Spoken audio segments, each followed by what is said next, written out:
கல்வி மட்டுமே சமத்துவம் மலர செய்யும் மிக பெரும் ஆயுதம் என்று சொன்ன முத்தமிழறிஞர் கலைஞர் அவர்களை வணங்குகின்றேன். படிக்காத மேதை ஒருவரை காட்டுகிறேன் என்று யாராவது சொன்னால், படித்த லட்சம் பேரை காட்டுவோம் என்று சொல்லுவோம். முன்னவர்கள் சொன்னது என்பது எங்கே நாமெல்லாம் படித்துவிடப் போகின்றோமோ என்கின்ற சூழ்ச்சி வார்த்தைகள் என்று இன்றைய இளைய சமுதாயத்துக்கு எச்சரிக்கை விடுவது மட்டுமல்ல, அவர்களுக்கான எல்லோருக்கும் எல்லாம் என்கின்ற கல்வி புரட்சியை நடத்தி கொண்டிருக்கின்ற வாழும் நீதி கட்சி தலைவர் நமது மாண்புமிகு தமிழ்நாட்டுடைய முதலமைச்சர் அவர்களை வணங்குகின்றேன்.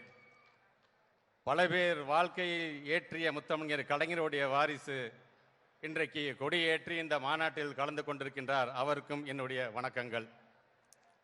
தொடர்ந்து உரையாற்றி இருக்கின்ற ஒவ்வொருவரும் இங்கே பல தலைப்புகளை பேசியிருக்கிறார் என்று சொல்லும் பொழுது, தலைப்புகளுக்கெல்லாம் தலைப்பு என்னுடைய தலைப்பு என்று நான் பெருமையோடு எடுத்து சொல்வேன். சொல்லுவதற்கு காரணம், இந்த மாநாட்டை மாநில உரிமை மீட்பு முழக்கம் என்று சொன்னவர் நமது தலைவர் அவர்கள். மீட்பு என்று சொன்னாலே எப்பொழுதும் அது அடமானம் வைக்கப்பட்டிருக்குது என்ற அர்த்தம். உண்மைதான். கடந்த அதிமுக என்கின்ற அந்த அடிமை அரசாங்கத்தினால் இந்த மாநில உரிமைகள்லாம் பறிபோனதுக்கு பிறகு அதை மீட்டெடுக்க வேண்டும் என்பதற்காக நடைபெறுகின்ற மாநாடு இந்த மாநாடு. அந்த மாநில உரிமை பறிபோனதின் காரணமாக நமது தங்கை அனிதாவிலிருந்து பல பேர் தங்களுடைய உயிரை இந்த கல்விக்காக நீத்திருக்கிறார்கள். ஆக அப்படிப்பட்ட நம்முடைய மாணவ செல்வங்களுடைய பெயரில் நுழைவாயில் தாங்கியிருக்கின்றது இந்த மாநாடு. இனி இதுபோன்று ஒரு நுழைவாயில் அமைந்துவிடக் கூடாது என்பதற்காக மாணவர்களுக்காக இன்றைக்கு போராடி கொண்டிருக்கின்ற நமது புரட்சியாளர், மாநாட்டினுடைய தலைவர், 8 கோடி தமிழர்களின் 10 கோடி தலை, மாநாட்டு தலைவர் மாண்புமிகு உதயநிதி ஸ்டாலின் அவர்களை நான் வணங்குகின்றேன்.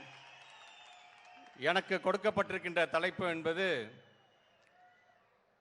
கல்வி புரட்சி. இந்த கல்வி புரட்சி என்று வரும்பொழுது இதை நான் 3 அத்தியாயங்களாக பிரித்து கொள்ள நான் ஆசைப்படுகின்றேன். சொல்வதற்கு காரணம், 4 பேர் மட்டும் நல்லா இருந்தா போதும்னு சட்டம் தீட்டுறவங்க சாதாரண தலைவர்கள், 4 பேர் சேர்ந்து இந்த நாடே நல்லா இருக்குன்னு நினைக்கிறவங்க நீதி கட்சி தலைவர்கள். அவருடைய வழித்தோன்றலாக உங்கள் அனைவரையுமே நான் இங்கே பார்த்து கொண்டிருக்கின்றேன். ஆக அந்த விதத்தில் முதல் அத்தியாயத்தில் ஒவ்வொரு அத்தியாயத்தில் 4 பேர்களாக நம்முடைய இனத்தையும் நம்முடைய மொழியையும் நாட்டையும் இன்றைக்கு பாதுகாத்து கொண்டிருக்கின்றார்கள். அதில் முதல் அத்தியாயத்தில் வருகின்ற அந்த 4 பேர், வெள்ளுடை வேந்தர் என்று சொல்லக்கூடிய சர்பிட்டி தியாகராயர், இலக்கிய சிற்பி என்று சொல்லக்கூடிய TM நாயர், திராவிடர் தந்தை என்று சொல்லக்கூடிய நடேசனார், ஒப்பற்ற தலைமை என்று பாராட்டப்பட்ட நமது பனகல் அரசர். 2வது அத்தியாயத்தில் இருக்கின்ற அந்த 4 பேர் இங்கே படமாக இருக்கிறார்கள். தந்தை பெரியார், பேரறிஞர் அண்ணா, முத்தமிழறிஞர் கலைஞர், நமது இனமான பேராசிரியர். 3வது அத்தியாயத்திற்கு அந்த 4 பேர் என்னுடைய உரையை நிறைவு செய்யும் பொழுது அதை நான் சொல்கின்றேன். சொல்வதற்கு காரணம், நம்முடைய தமிழ்நாட்டுடைய முதலமைச்சர் வாழுகின்ற நீதி கட்சி தலைவர் என்று சொல்கிறேன். ஏன் அதை நான் சொல்கின்றேன்? இன்றைக்கு எல்லோரும் பேசியது போல, கொரோனா காலத்திற்கு பின்பு எல்லோரும் சொன்னார்கள், பள்ளிக்கூடம் எப்பொழுது திறக்கப் போகின்றது, பள்ளிக்கூடம் எப்பொழுது திறக்கப் போகின்றது என்று. ஆனால் நம்முடைய மாண்புமிகு தமிழ்நாட்டு முதலமைச்சர் அவர்கள் தான் சொன்னார்கள், 2 ஆண்டுகளது ஊரடங்குக்கு பிறகு பள்ளிக்கூடம் மட்டும் மூடி கிடக்கல, நம்முடைய பிள்ளைகளோட அறிவு மூடி கிடக்கின்றது, முதலில் அதை திறக்க வேண்டும் என்று சொல்லி இல்லம் தேடி கல்வி என்கின்ற ஒரு திட்டத்தை, இன்றைக்கு உலகமே பாராட்டுகின்ற திட்டத்தை கொண்டு வந்தவர் நமது மாண்புமிகு தமிழ்நாட்டுடைய முதலமைச்சர் என்கின்ற பெருமை நமக்கெல்லாம் உண்டு. ஆக அது மட்டுமல்ல, இன்றைக்கு வயது வந்தோர்கள் இருக்கின்ற பள்ளிக்கூடமே செல்லாதவர்களுக்கும் கல்வி அறிவை வழங்க வேண்டும் என்பதற்காக இன்றைக்கு பல்வேறு திட்டத்தை நாம் கொண்டு வந்து கொண்டிருக்கின்றோம். இதைதான் முத்தமிழர் கலைஞர் காலத்திலே அறிவொளி இயக்கம் என்று இருந்தது. நீதி கட்சி காலத்திலே நடேசனாருடைய மருத்துவமனை வளாகத்திலே வயது வந்தோர், வயதானவர்களுக்கான கல்வியை புகுத்தக்கூடிய அந்த ஒரு திட்டமாக இருந்தாலும் சரி, இலக்கிய கூட்டங்களாக இருந்தாலும் சரி, அங்கே நடந்தது என்பது இதையெல்லாம் ஒரு வரலாறு. அதே போல இங்கே பேசியவர்கள் சொன்னது போலதான் காலை உணவு திட்டம். ஏறத்தாழ 18 லட்சம் பேர் இன்றைக்கு நம்முடைய பிள்ளைகள், பசியோடு வருகின்ற பிள்ளைகளுடைய பசியை ஆற்றிய தாயுள்ளம் கொண்ட புண்ணியவான் தான் நம்முடைய மாண்புக்கு தமிழ்நாட்டுடைய முதலமைச்சர் என்று இன்றைக்கு உலகமே பாராட்டுகின்றது. ஏன் நம்முடைய திட்டத்தை பார்த்து மற்ற மாநிலங்களும் இன்றைக்கு அதை பின்பற்றக்கூடிய அளவுக்கு அந்த திட்டத்தை அவர் செய்து கொண்டிருக்கின்றார். முத்தமிழர் கலைஞரை பொறுத்த வரைக்கும் மதிய உணவு, சத்து உணவு என்பது சத்தாக இருக்க வேண்டும் என்று பிள்ளைகளுக்கு அந்த உணவை வழங்கினார்கள். நீதி கட்சிக்கு நீங்கள் சென்று பார்த்தீர்கள் என்று சொன்னால் சர்பிட்டி தியாகராயர் அன்றைக்கு மதிய உணவை வழங்கி காட்டினார். இப்படி வழி வழியாக நீதி கட்சி தலைவர்கள் என்னென்ன செய்தார்களோ அதையெல்லாம் தொடர்ந்து செய்து கொண்டிருப்பவர் தான் நமது மாண்புமிகு தமிழ்நாட்டுடைய முதலமைச்சர்கள். ஏன் 7.5% ஒதுக்கீடு என்பது அரசு பள்ளியை சார்ந்திருக்கின்ற மாணவர்களுக்கு மருத்துவத்துறை மட்டுமல்ல, தொழில் படிப்பை சார்ந்திருக்கின்ற அது வேளாணாக இருந்தாலும் சரி, அது சட்டமாக இருந்தாலும் சரி, அது பொறியாளராக இருந்தாலும் சரி, அனைவருக்குமே இது பொருந்தும் என்கிற அளவிற்கு அந்த சட்டத்தை தீட்டி தந்தவர் நமது மாண்புமிகு தமிழ்நாட்டுடைய முதலமைச்சர்கள்.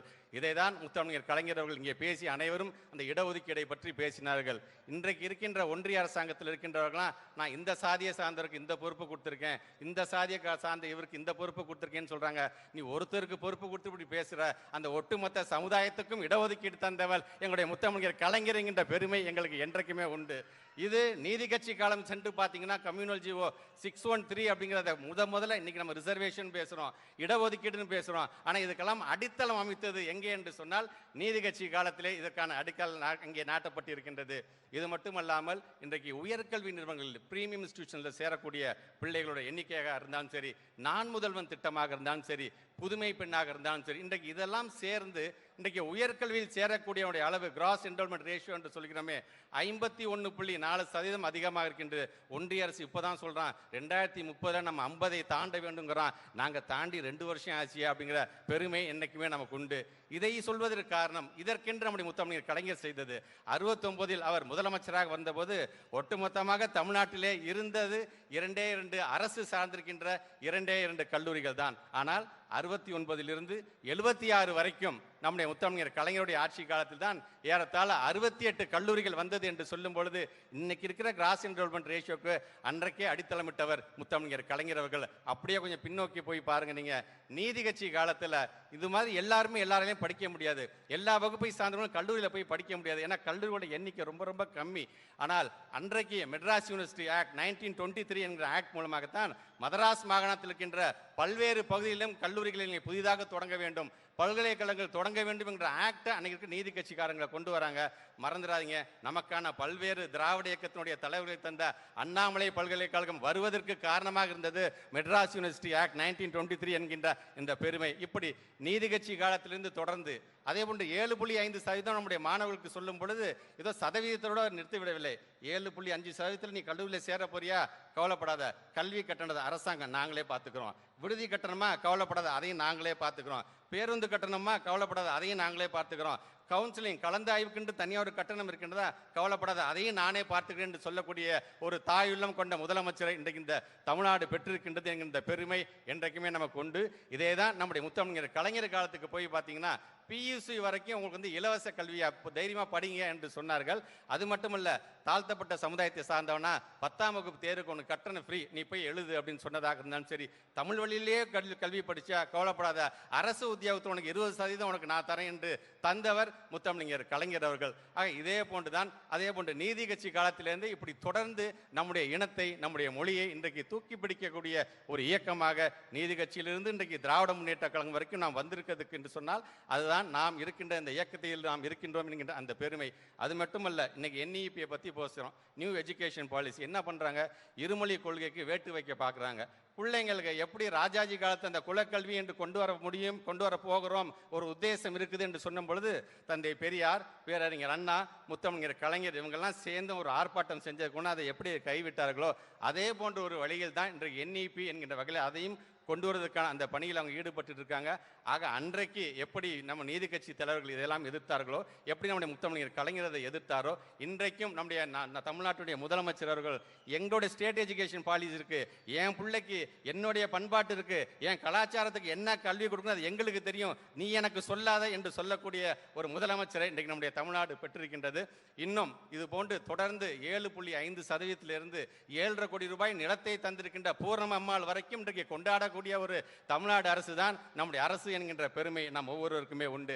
ஆக அந்த வகையில் மக்களாட்சியின் மூலமாக பொறுப்புக்கு வந்த பிறகு ஒரு மக்கள் பிரதிநிதி எப்படி நடந்து கொள்ள வேண்டும் என்பதற்கு முதல் ஆளாக இருப்பவர் நம்முடைய தமிழ்நாட்டுடைய முதலமைச்சர் அவர்கள். ஆனால் அதே சமயத்தில் நான் எச்சரிக்கையோடு நான் சொல்கின்றேன், மக்களாட்சியின் மூலமாக பதவிக்கு வந்து ஆடாத ஆட்டமெல்லாம் ஆடுகின்ற ஒன்றிய அரசாங்கத்தினுடைய ஆட்சியாளர்களுக்கு அண்ணா மொழியில் அண்ணா வழியில் சொல்ல வேண்டும் என்று சொன்னால், தங்கத்தால் கோட்டை கட்டி வைரமிழைத்த வாயில் அமைத்து கோட்டையை சுற்றி நீங்கள் ஆத்திக்கம் என்கின்ற ஆழியை அமைத்து அதிலே மத குருமார்கள் என்கின்ற முதலையை வளர்த்து கோட்டையின் மீது பரம்பரை என்கின்ற அந்த கொடிமரம் நாட்டி அதிலே படோடபம் என்கின்ற கொடியை பறக்க விட்டு பார்ப்போர் கண்கூச பளபளப்பும் கேட்கோர் செவி குடைய அட்டகாசமும் செய்த கொடுங்கோலன்கள் எல்லாம் பகல் பட்டினிகளால் பஞ்சை பணாதைகளால் நொன்ன உள்ளெடுத்தால் தாக்குண்டு தகர்ந்து தரை மீது சிதறி சிதறி வீழ்ந்து மண்மேடுகள் ஆனதெல்லாம் புராணமல்ல, வரலாறு. அந்த வரலாற்றினை நடைபெற இருக்கின்ற நாடாளுமன்ற தேர்தலில் இந்த இந்திய கூட்டணியை வழிநடத்தி கொண்டிருக்கின்ற மாண்புமிகு தமிழ்நாட்டு முதலமைச்சர் அவர்கள் படைப்பார்கள்.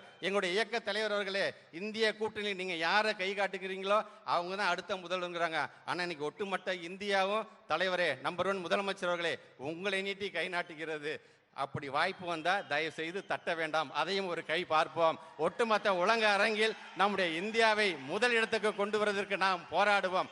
அப்படி நீங்கள் போகும் பொழுது இங்கே நீங்கள் வகுத்து தந்த அந்த பாதை, இங்கே நீங்கள் வகுத்து தந்த திட்டம் மூலமாக அதை அடுத்த கட்டத்துக்கு கொண்டு செல்வதற்கு எங்களது மாநாட்டினுடைய தலைவர், இளைஞரணி செயலாளர், மாண்புமிகு அமைச்சர் உதயநிதி ஸ்டாலின் இருக்கின்றார் என்கின்ற அந்த நம்பிக்கை எங்களுக்கு என்றைக்குமே உண்டு. ஆக அந்த வகையிலே 3வது அத்தியாயத்தில் இருக்கின்ற 4 பேர், நம்பர் 1 நமது மாண்புமிகு தமிழ்நாட்டுடைய முதலமைச்சர், நம்பர் 2 திராவிட முன்னேற்ற கழகம் என்கிற நமது தாய் கழகம், நம்பர் 3 எங்களுடைய மாநாட்டுடைய தலைவர் இளைஞரணி செயலாளர், நம்பர் 4 சார்பு அணிகளாக இருந்தாலும் சாதனை படைக்கின்ற எங்கள் இளைஞருடைய தம்பிகள், நீங்கள் ஒவ்வொருவரும் தான் அந்த 4 பேரில் ஒருவர். ஆக அந்த வகையிலே நம்மளுடைய இயக்க தலைவர், நம்முடைய இளைஞரணி செயலாளர் சொல்கின்ற அந்த கட்டளையை ஏற்று வருகின்ற நாடாளுமன்ற தேர்தலிலே நம்முடைய பொதுச் செயலாளர், பொருளாளர், நமது முதன்மை செயலாளரோடு இந்த நாட்டை காக்கின்ற போருக்கு நாம் தயாராகவும், உழைப்பது நாமாக இருப்போம், உதிப்பது உதயசூரியனாக இருக்கட்டும். நன்றி.